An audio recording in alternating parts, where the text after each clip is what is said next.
Hi, my name is Leah Day, and welcome to this Light Up Your Life video. Today I want to talk about negativity. Working online, I work online and I write and I blog and I'm on Facebook. I'm in a lot of places a lot of times, and there are a lot of negative people out there. I can say that 100%. Whether it's a comment posted to YouTube or the blog or an email, I get negative comments and criticisms, and they come in. Josh doesn't let me even see 90% of it. But I know that for every negative email that or message that we get, we probably have 15 to 20 positive messages and positive emails. And this is something that I think is really important to understand about our brains, human brains. We have a negativity bias.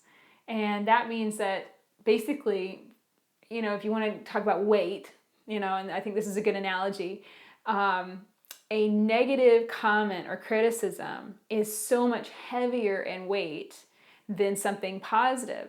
So that in order to kind of bounce back from a negative criticism or message, you're going to need 20 to 50 positive comments and positive messages. And I know that sounds crazy. A lot of times I'll be like, I really wish I wasn't focusing so much on that one single negative review or that one single negative comment.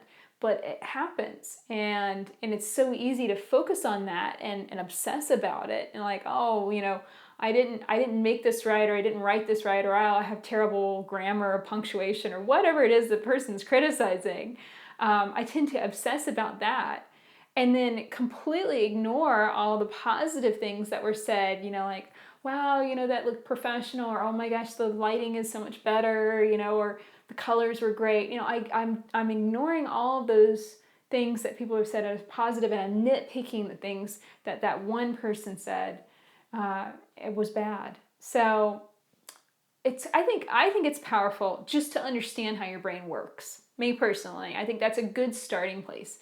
So once you know and acknowledge that you do this and that you're going to obsess about that one thing, about that criticism, then you can kind of start to step back and understand yourself better, and to a degree insulate yourself from it a little bit, and maybe figure out ways and strategies of bouncing back from it next time.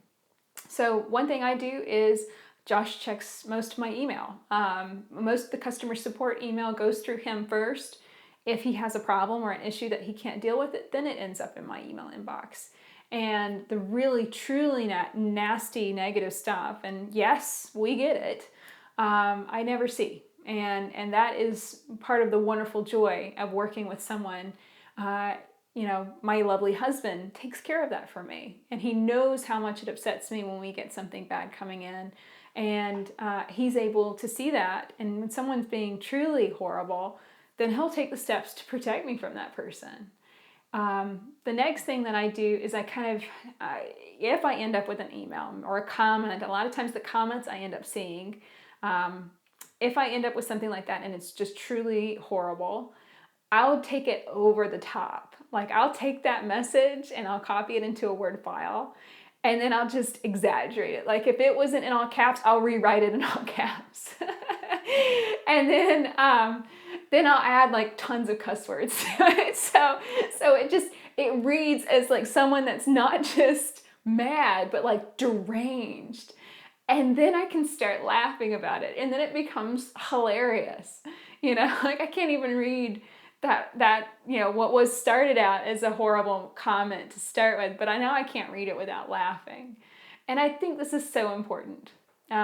If you find that you are dealing with negative people in your life, understand that you need to insulate yourself from them, and then I think to take steps to turn their anger and criticism into something funny. And that lights up my life. That makes me feel so much better. Yes, I'm going to deal with negative people. Yes, I'm going to not make everyone in the world happy. I've accepted that. But I'm also not going to let their negativity rain on my parade. So I hope that this has lit up your life today, giving you some tips and tools for dealing with negativity. Until next time, let's get moving. let's try something new.